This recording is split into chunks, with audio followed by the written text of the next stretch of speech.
Et salut, c'est Robin pour un tout nouvel épisode du podcast. Si tu cherches des conseils pratiques que tu peux suivre au quotidien, tu es sur le bon endroit. On parle organisation, motivation, habitude et plein d'autres sujets intéressants. Le mot d'ordre, tout ça dans la bonne humeur et sans te mettre la pression. Aujourd'hui, le sujet du jour, ce sont les petites habitudes qui se transforment en d'énormes résultats et à quel point cet effort cumulé peut être puissant. Alors, avant de commencer, je tiens à présenter un petit peu mes excuses parce que le podcast a un petit jour de retard car simplement j'étais malade. Voilà, j'avais pas de voix, donc c'était compliqué de faire un podcast sans voix. J'ai pris le temps de laisser reposer ma voix et maintenant je suis de retour pour cet épisode. Au moins, je suis quand même sur une semaine, ça va, mais bon, un petit jour de décalage, ça peut perturber les abonnés un petit peu assidus que je sais que vous êtes nombreux à l'être. Donc voilà. Le podcast est là, je ne l'ai pas oublié, ne vous inquiétez pas. Alors, si tu es un habitué, mais sinon, je vais quand même le répéter pour toutes les personnes qui peut-être découvrent ce podcast, je t'invite à prendre un petit truc à boire, un petit thé, un petit café, un petit chocolat chaud. En ce moment, les températures remontent, mais il fait quand même un peu frais.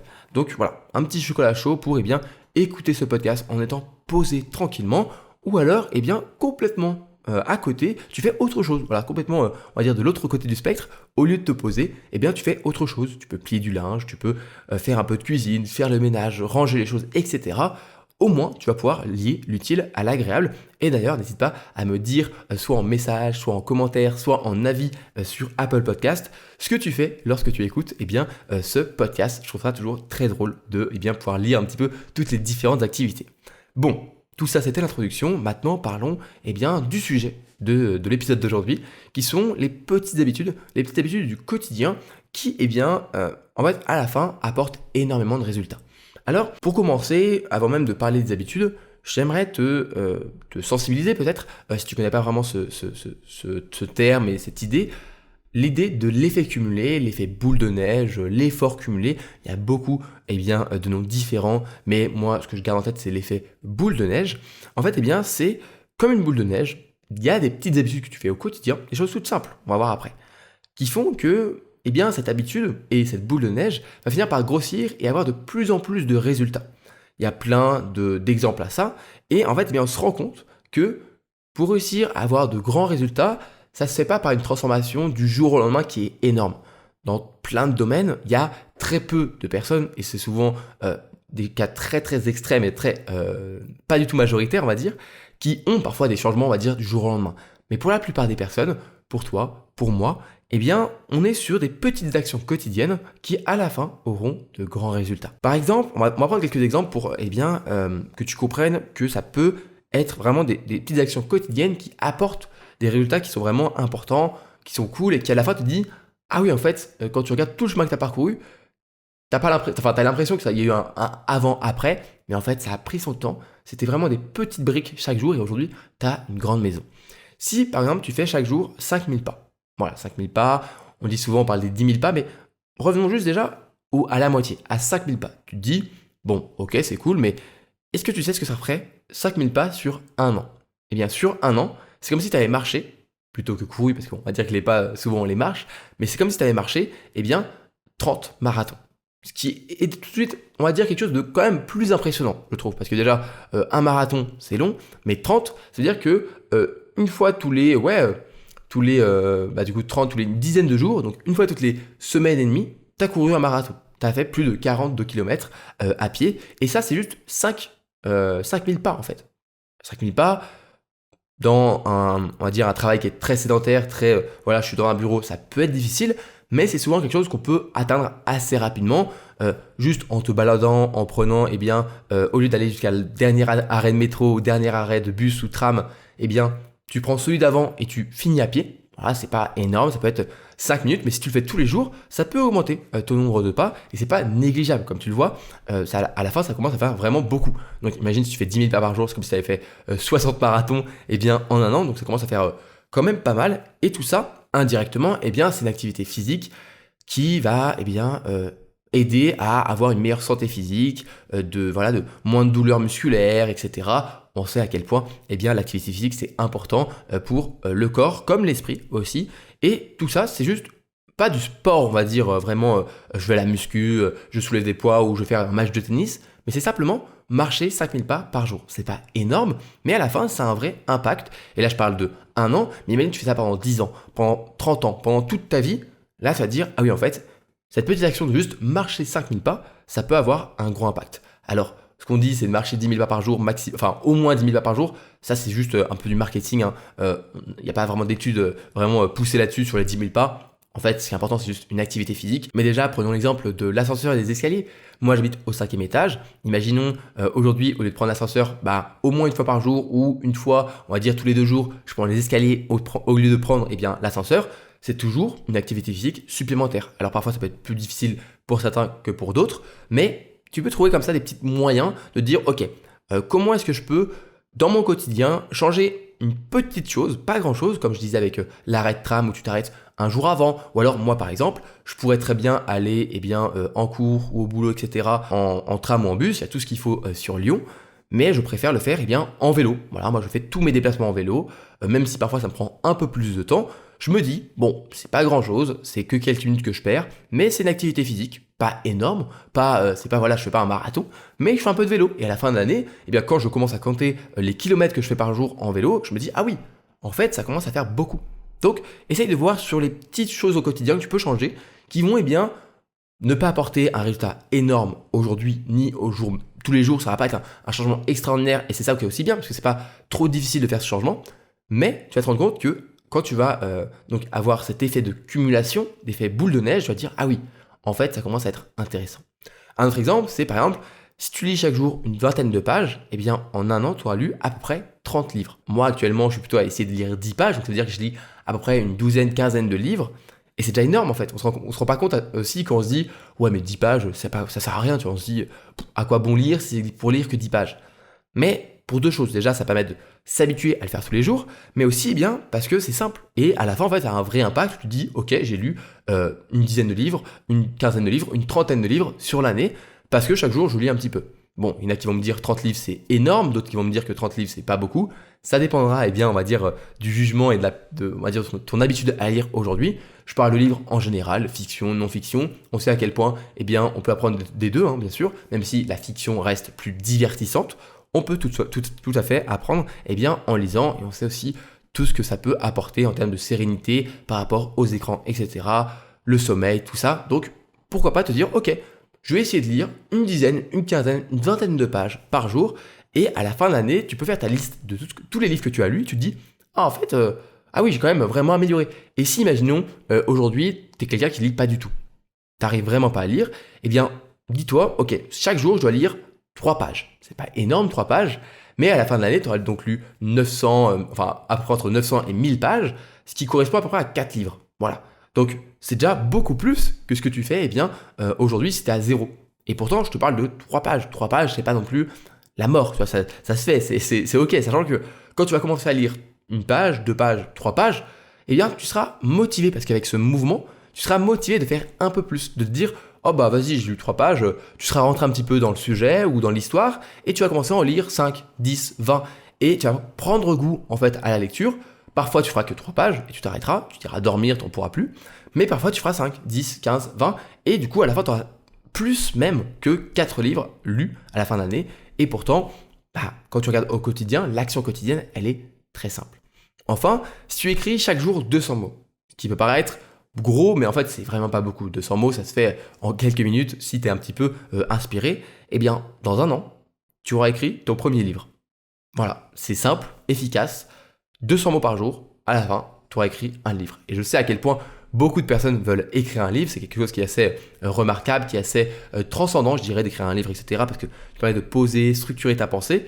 Il y en a beaucoup qui ont le projet d'écrire un livre, mais bien sûr, un livre, c'est un projet plutôt ambitieux. Parfois, un petit peu, on y va à l'aveuglette parce qu'on ne sait pas trop comment ça se passe, on n'est pas forcément accompagné. Et donc, tu te dis, ok, mon action quotidienne, c'est simplement 200 mots par jour. J'écris 200 mots, ce qui est vraiment pas grand-chose. 200 mots, ça peut être un paragraphe. Et ensuite, je le fais tous les jours. Et à la fin de l'année, peut-être qu'il ne sera pas excellent mon livre, mais au moins, j'aurai un livre d'écrit. Et à partir de ce livre, je pourrais le relire, le réécrire, le retravailler. Et peut-être que dans 2 ans, j'aurai un manuscrit que je pourrais bien envoyer à des maisons d'édition ou l'auto-publier et avoir un livre qui tient la route. Et en 1 an ou 2, j'aurais réussi à faire un projet que beaucoup de Français et beaucoup de personnes veulent faire. Je crois que c'est 70-75% des Français qui veulent écrire un livre dans leur vie. Tu l'auras fait, tu auras réussi à le faire. Il sera peut-être pas excellent, mais tu l'auras fait déjà. Et tu auras compris à quel point c'est puissant de faire des petites actions quotidiennes, comme écrire 200 mots par jour. Ça, c'est de la magie de l'effet cumulé. Donc, l'effet boule de neige, l'effort cumulé, tout ça. Pareil, on en parle souvent aussi dans les intérêts composés, dans l'investissement. Savoir que quand tu investis, que ce soit en bourse, dans des actions, etc., que tu as des actions qui, ensuite restent dans, c'est du réinvestissement instantanément. Imaginons aujourd'hui, tu mets 1 euro par mois en bourse. Bon, ok, 1 euro, c'est pas beaucoup, mais c'est juste pour l'exemple. Tu mets 1 euro par mois, au bout d'1 an, tu auras 12 euros, au bout de 2 ans, tu auras 24 euros, etc. Mais en fait, chaque euro que tu mets, il va valoir un peu plus. Imaginons, on dit que tu as 10% en plus à la fin d'année, au lieu de 12 euros, tu auras 13,20 euros.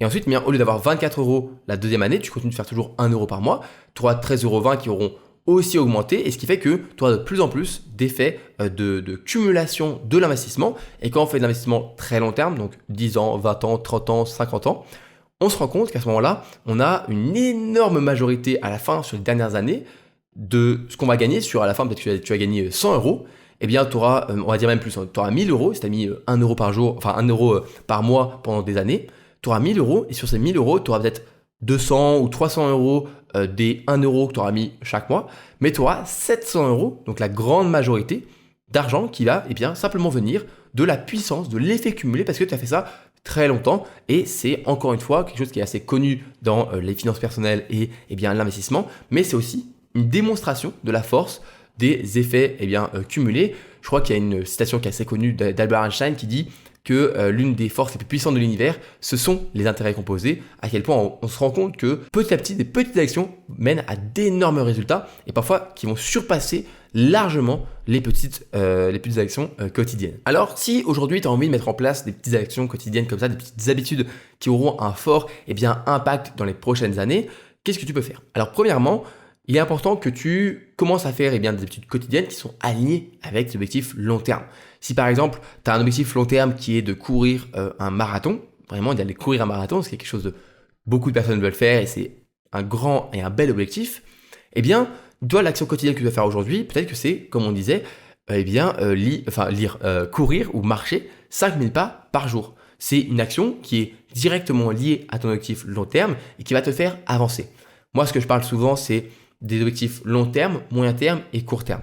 Donc, on va dire 10 ans, 1 an, 1 mois. Tu vas donc décomposer ton objectif long terme qui est le marathon en un objectif moyen terme, par exemple courir un semi-marathon, et encore une fois, un objectif court terme, aller courir chaque semaine pour m'entraîner à faire cet objectif moyen terme.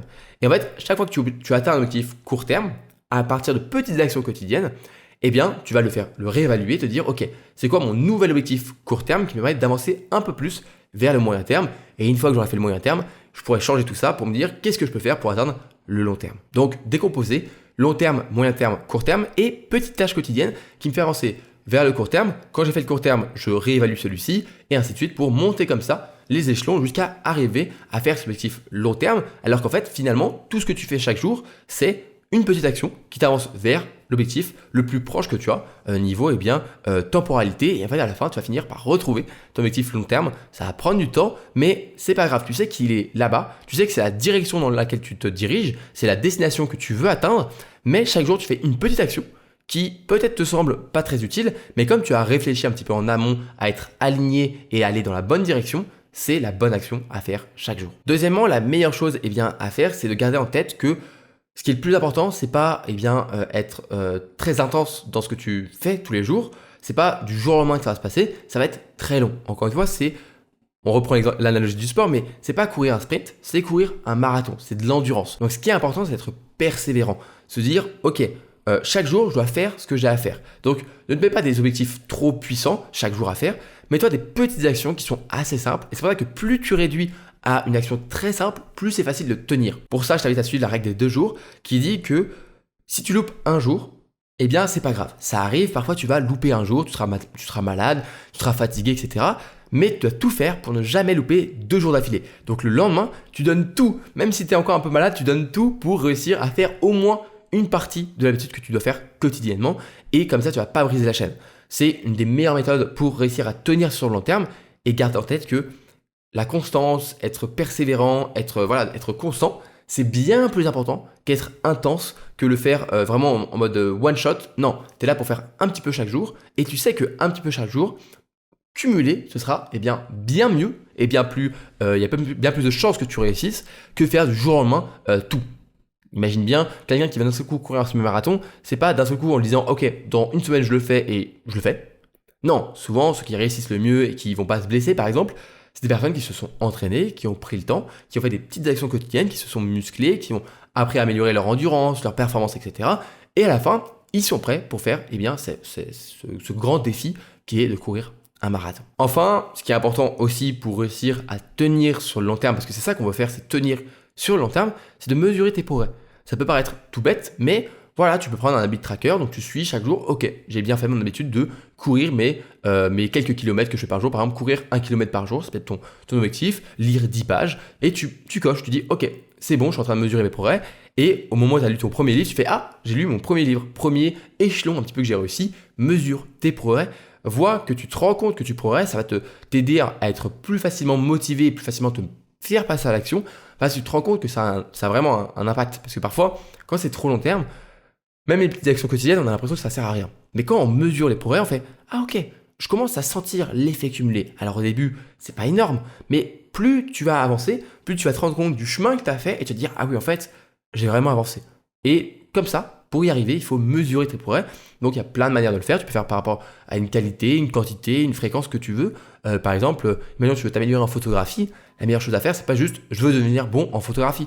C'est plutôt de donner comme objectif « Chaque jour, je dois avoir réussi une photo, par exemple dehors, je dois sortir et prendre une photo. » Et ça, c'est plus facilement mesurable. Et donc, tu vas te rendre compte qu'un objectif qui n'est pas forcément facilement mesurable, comme être bon en photographie, tu vois, il n'y a pas une manière quantifiable de le faire, eh bien, en le transformant en étant mesurable et en mesurant tes progrès, ce sera bien plus simple de comprendre que tu es en train d'avancer vers le dit objectif que tu t'es mis en place il y a peut-être quelques années, que tu as l'impression que peut-être que tu vas pas y arriver, sauf que là, si, tu te rends compte que tu avances, que tu mesures tes progrès, que tu progresses et donc que tu vas y arriver finalement. Et c'est motivant, c'est ça qui permet de durer, encore une fois. Tout ça va avec la constance, avec les habitudes qui sont alignées avec les objectifs. Ça va tout ensemble, ça va un petit peu un package qui t'aide ensuite à être sûr de tenir chaque jour. On arrive à la fin de l'épisode, je suis très content de l'avoir tourné et d'avoir regardé un petit peu ma voix durant tout l'épisode, j'espère qu'il t'a plu. Si le podcast te plaît, n'hésite pas à t'abonner, que ce soit sur YouTube ou sur les plateformes d'écoute ou même les deux. Si tu m'écoutes sur YouTube ou Spotify, tu peux mettre en commentaire ce que tu as pensé de l'épisode, on pourra discuter ensemble de tout ça, ce sera avec grand plaisir. Si tu m'écoutes sur Apple Podcast ou Spotify, voilà, je t'invite à mettre 5 étoiles pour soutenir le podcast. C'est tout ce que je demande. Quelques petites secondes, 5 étoiles et voilà, ça aide beaucoup. Ça permet de recommander le podcast, montrer aux personnes qui tomberaient par hasard dessus, ce qui est parfois un petit peu difficile parce qu'il y a peu de recommandations. Ils tombent dessus, ils font « Ah, ok, ça a l'air intéressant, il y a des gens qui aiment, je vais aller écouter tout ça. » Enfin, si tu veux aller plus loin avec moi, tu peux t'inscrire à ma newsletter hebdomadaire. J'envoie un mail chaque dimanche avec des conseils, des petites choses, des réflexions personnelles. Ça se lit très bien autour d'un café le dimanche. Donc, voilà, ça se passe sur mon site robintunnel.com. Je te mets tout ça en description. Le podcast est donc terminé. Je te dis à la semaine prochaine, à vendredi prochain, en espérant que je ne sois pas malade pour le prochain épisode du podcast. D'ici là, prends soin de toi, pas comme moi. Voilà, moi j'étais un petit peu malade, donc fais attention à tout ça. Prends soin de tes proches aussi, c'est important. Et à la prochaine. C'était Robin. Bisous bisous.